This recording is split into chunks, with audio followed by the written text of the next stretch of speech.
جو انکار کرتا اس پہ ظلم کرتا، عبرتناک سزا دیتا۔ اہل ایمان اس سے اپنا ایمان بچانے کے لیے چھپتے پھرتے۔ اہل ایمان کا ایک معزز گروہ جس کو یہ خدشہ تھا کہ یہ کہیں ہمارا ایمان برباد نہ کر لے،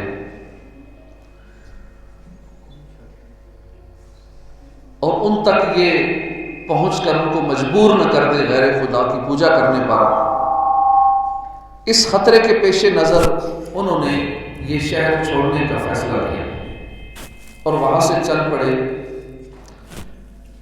راستے میں ان کو ایک چرواہا ملا، اس کے ساتھ ایک کتا تھا، وہ بھی ان کے ساتھ تھا۔ چرواہا بھی اسی نیت سے نکلا تھا کہ اپنا ایمان بچانے کی اس کو بھی فکر تھی، وہ بھی ان کے ساتھ چل پڑا، کتا بھی ساتھ چل پڑا۔ راستے میں ایک غار آیا،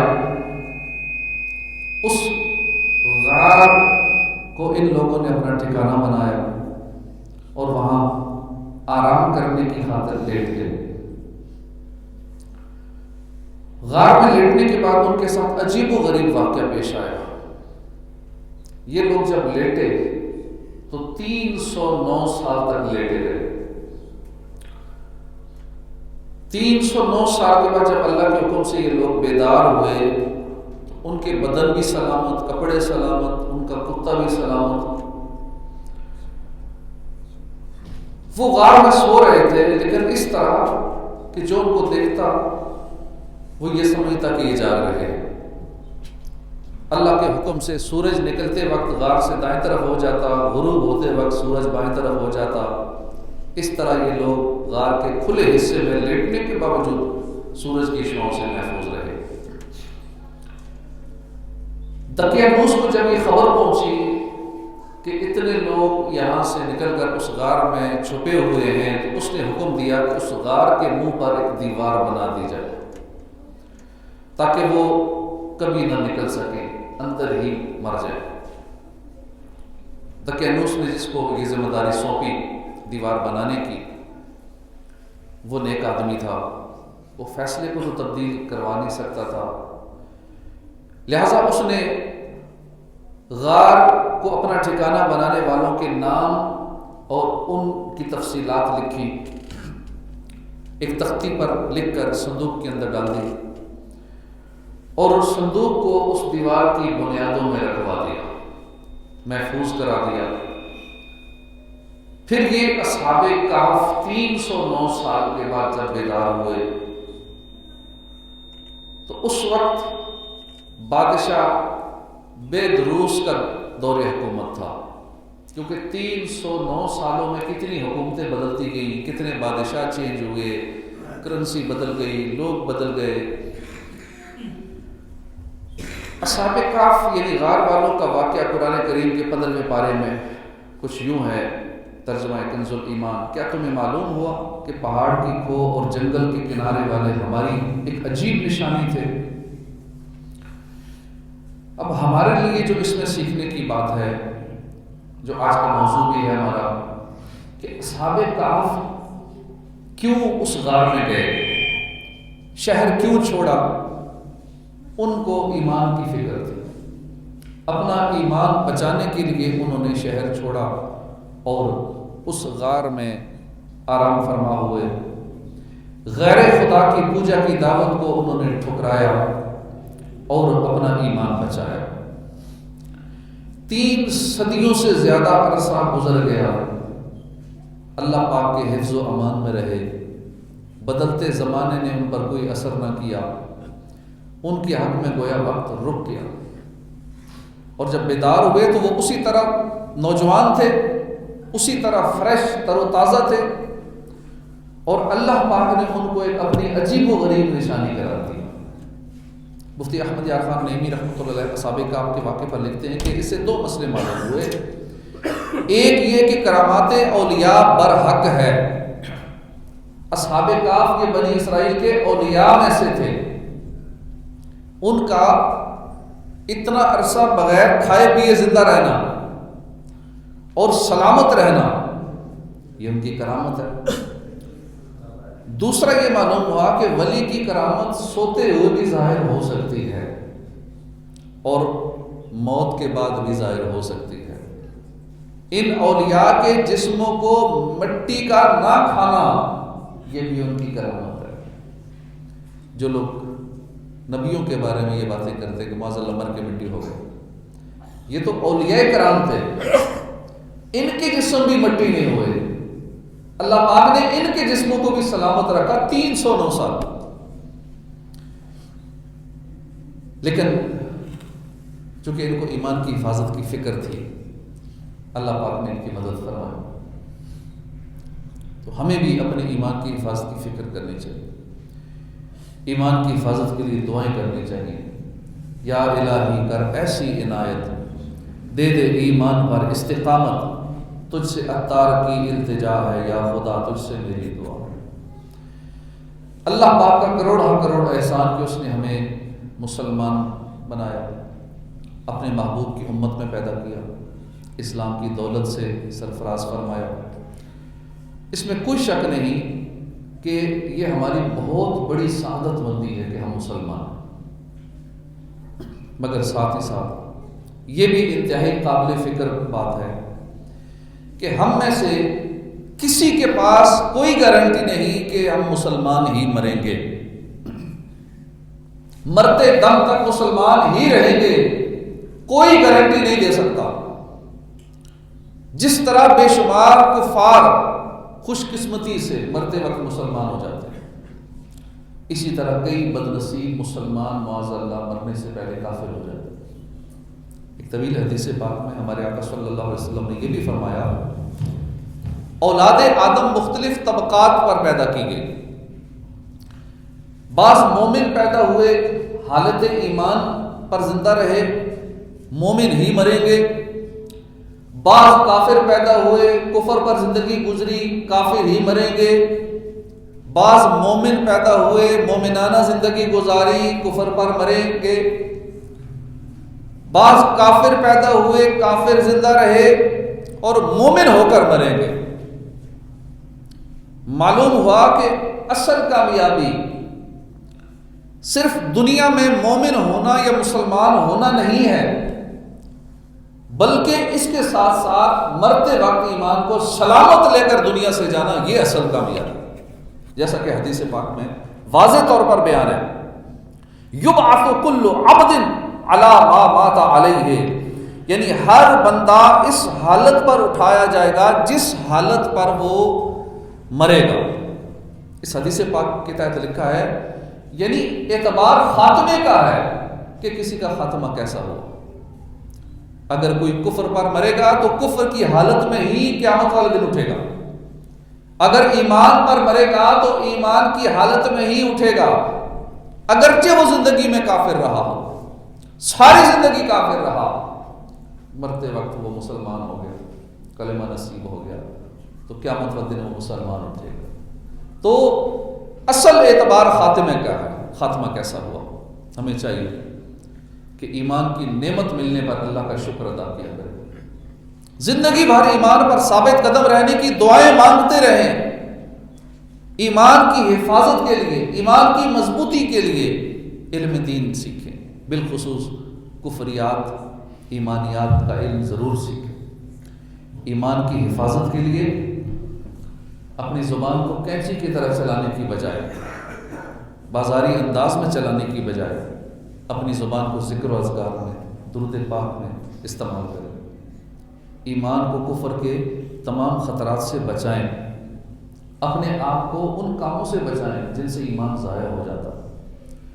آخری دم تک ایمان پر استقامت کے لیے نماز روزے کی پابندی کریں، شرعی احکامات کی پابندی کریں، آخری دم تک نیکیاں کرتے رہیں۔ ایمان پر استقامت کے لیے اللہ اور اس کے محبوب کے رضا والے کام کرتے رہیں، ایمان پر استقامت کے لیے اللہ اور اس کے رسول کی ناراضی سے بچتے رہیں، ڈرتے رہیں کہ اللہ ہم سے ناراض نہ ہو جائے، ہم سے ایمان کی دولت چھن نہ جائے، ڈرتے رہیں کہ اللہ کے محبوب ہم سے ناراض نہ ہو جائے۔ اللہ پاک قرآن پاک میں ارشاد فرماتا ہے، ترجمہ کنز الایمان، اے ایمان والو اللہ سے ڈرو، جیسا اس سے ڈرنے کا حق ہے، اور ہرگز نہ مرنا مگر مسلمان۔ اس آیت کی تفسیر میں لکھا ہے کہ اس سے معلوم ہوا کہ اسلام پر خاتمہ کا اعتبار ہے۔ اگر عمر بھر مومن رہے، مرتے وقت کافر ہو جائے تو وہ اصلی کافر کی طرح۔ اسی مفہوم کی ایک اور دوسری آیت مبارکہ کے تحت مفتی صاحب لکھتے ہیں کہ مسلمان ہونا کمال نہیں، مسلمان مرنا کمال ہے۔ اللہ پاک ہم سب کو ایمان پر موت نصیب فرمائے۔ اللہ کے آخری نبی مکی مدنی صلی اللہ علیہ وسلم کا فرمان ہے انما الاعمال بالخواتیم، کہ اعمال کا دار و مدار خاتمے پر ہے۔ اللہ پاک ہمیں سلامتی ایمان سے اٹھائے اور نیک لوگوں کے ساتھ ہمارا حشر فرمائے۔ امام حسن بصری سے پوچھا گیا آپ کا کیا حال ہے؟ فرمایا اس شخص کا کیا حال ہوگا جس کی کشتی دریا کے درمیان جا کے ٹوٹ جائے، اس کے تختے بکھر جائیں اور ہر شخص ایک تختے کو پکڑ کے ہچکولے کھا رہا ہو، اس کا کیا حال ہوگا؟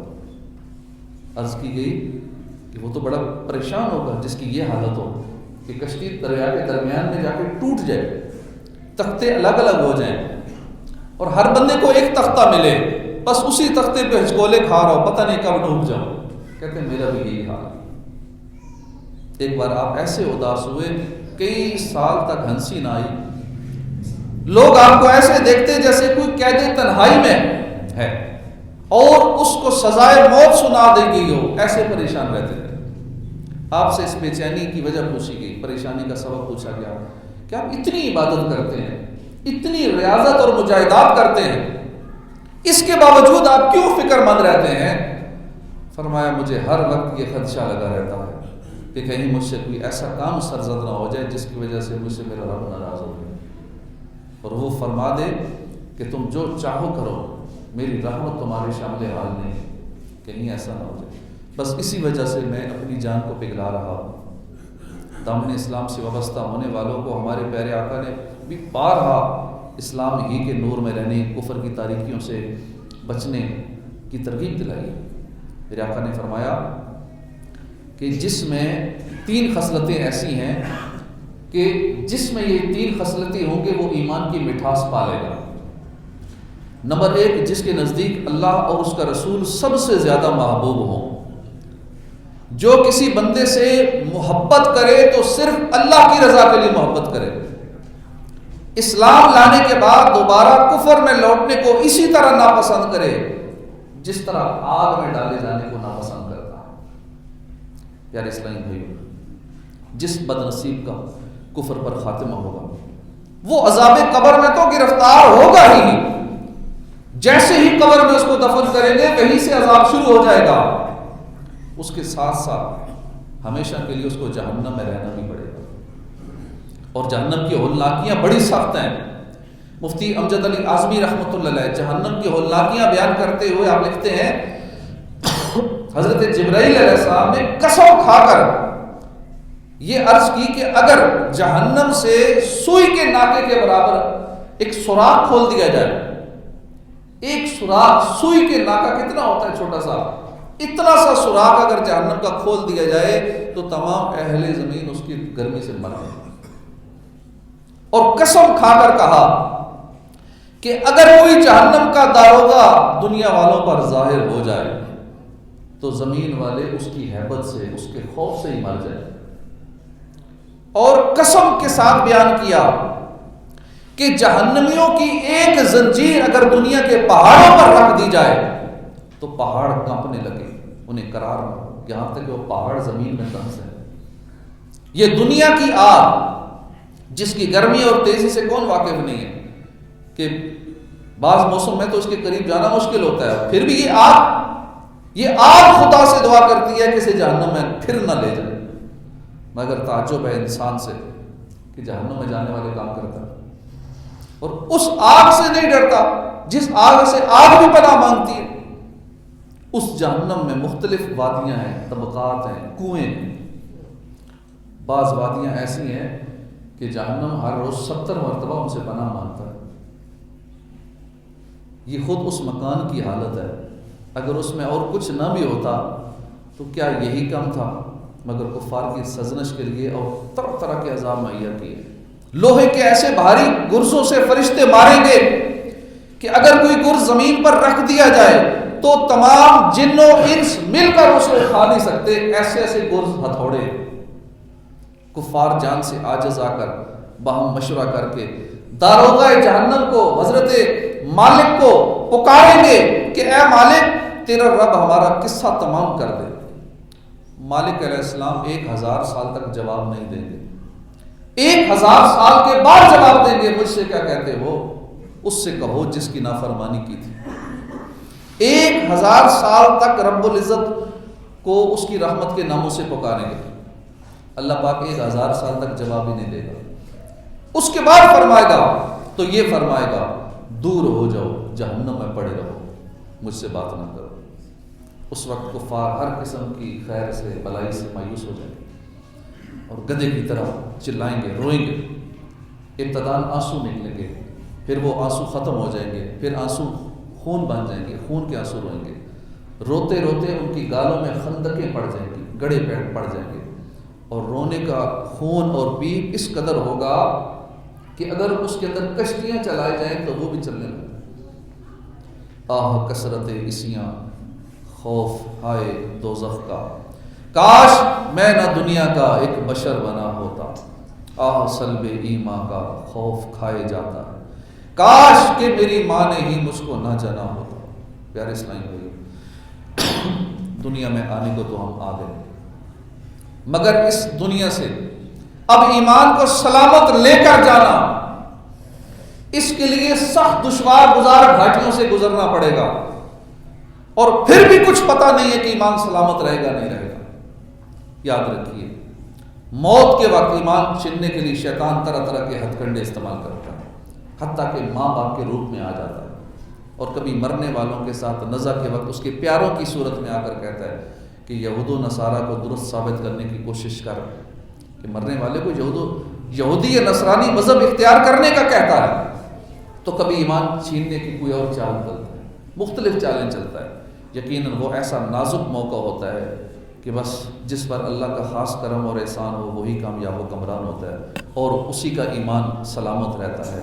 جیسا کہ اعلیٰ حضرت فرماتے ہیں کہ دم نزع موت کے وقت 2 شیطان آدمی کے دونوں پہلو پر آ کر بیٹھتے ہیں، ایک اس کے باپ کی شکل میں، دوسرا اس کی ماں کی شکل میں. ایک کہتا ہے وہ شخص یہودی ہو کر مرا تو بھی یہودی ہو جا، فلاں شخص نصرانی ہو کر مرا تو بھی عیسائی ہو جا. تو یوں اس کا ایمان برباد کرنے کی شیطان پوری کوشش کرتے ہیں. واقعی دنیا سے ایمان سلامت لے جانے والا معاملہ انتہائی مشکل ہے. کاش ہم سب کو ایمان کی حفاظت کے جذبے پر استقامت مل جائے. امام غزالی سے منقول ہے کہ ایک بزرگ کے ارشاد کا خلاصہ ہے کہ اگر ایمان پر موت میرے اپنے کمرہ خاص پر مل رہی ہو اور شہادت کی موت مجھے مین گیٹ پر مل رہی ہو تو میری یہی کوشش ہوگی کہ مجھے یہی موت آ جائے. حالانکہ شہادت کی موت افضل ہے، لیکن اس گیٹ تک پہنچتے پہنچتے کہیں یہ نہ ہو کہ میرا ایمان ہی برباد ہو جائے. اس لیے میں ڈرتا ہوں، ایمان کی حفاظت کی فکر ہے. اس لیے میں چاہتا ہوں کہ اگر موت اس طرح ملنی ہے مجھے یہیں پر تو ٹھیک ہے، شہادت کی نہ ملے، ایمان پر موت مل جائے. مریض محبت کا دم ہے لبوں پر، سرہانے اب آ جاؤ شاہ مدینہ. بہرحال ہمیں ہر دم اللہ کے دربار کرم بار سے ایمان کی حفاظت کی بھیک مانگنی چاہیے اور فکر کرتے رہنا چاہیے اپنے ایمان کی کہ مرتے وقت نہ جانے کیا ہوگا. حضرت عبداللہ مؤذن فرماتے ہیں کہ میں طواف کعبہ میں مشغول تھا، میں نے ایک شخص کو دیکھا کہ ایک ہی دعا کر رہا ہے، کعبے کے دیوار سے لپٹا ہوا ہے، غلاف کعبہ سے لپٹ کر ایک ہی دعا کر رہا ہے، یا اللہ مجھے دنیا سے مسلمان ہی رخصت کرنا، یا اللہ مجھے دنیا سے مسلمان ہی رخصت کرنا. میں نے اس سے پوچھا کہ تو ایک ہی دعا کی تکرار کر رہا ہے اور کوئی دعا کیوں نہیں مانگتا ہے؟ اس نے کہا میرے 2 بھائی تھے، میرا بڑا بھائی ایک عرصے تک مسجد میں فی سبیل اللہ اذان دیتا رہا.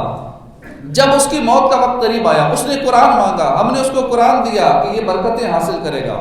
جب اس کو قرآن ہاتھ میں دیا، اس نے ہاتھ میں قرآن لیا، کہنے لگا تم سب گواہ ہو جاؤ کہ میں قرآن کے تمام اعتقادات اور احکامات سے بیزاری کرتا ہوں، بیزاری ظاہر کرتا ہوں اور عیسائی مذہب اختیار کرتا ہوں.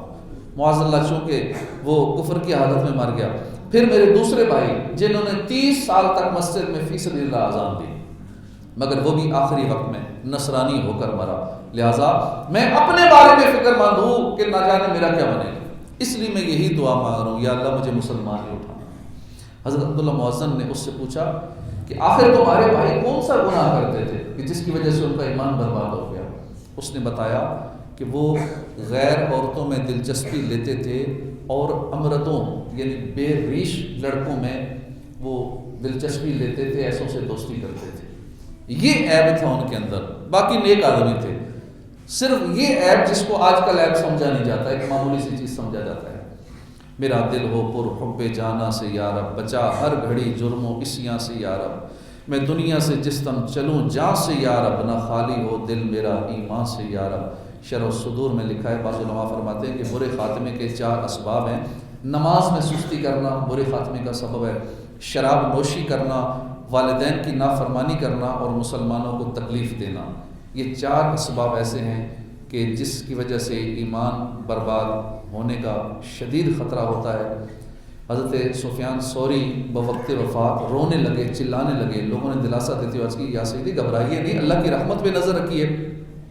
فرمایا برے خاتمے کا خوف رلا رہا ہے، اگر ایمان پر خاتمے کی ضمانت مل جائے تو پھر مجھے اس بات کی پرواہ نہیں ہے کہ میرے گناہ بے شک پہاڑوں کے برابر ہوں اور میں اس حالت میں اللہ سے ملاقات کروں۔ اصل فکر مجھے ایمان کی ہے کہ میرا ایمان پتہ نہیں سلامت رہے گا یا نہیں رہے گا۔ ایک کتاب قوت القلوب ہے، اس کے اندر لکھا ہے کہ ایک شخص تھا، وہ سب سے الگ الگ رہتا تھا۔ ابو دردہ رضی اللہ عنہ نے اس کے پاس تشریف لائے اور سبب پوچھا۔ اس نے کہا کہ میرے دل میں یہ خوف بیٹھ گیا ہے کہ نہ جانے مرتے وقت میرا کیا بنے گا، کہیں ایسا نہ ہو کہ میرا ایمان چھن جائے اور مجھے اس کی خبر تک نہ ہو۔ آستانے پہ تیرے سر ہو اجل آئی ہو، اور اے جانے جہاں تو بھی تماشائی ہو، بند جب خواب اجل سے ہوں حسن کی آنکھیں، اس کی نظروں میں تیرا جلوہ زیبائی ہو، وما علینا الا البلاغ المبین۔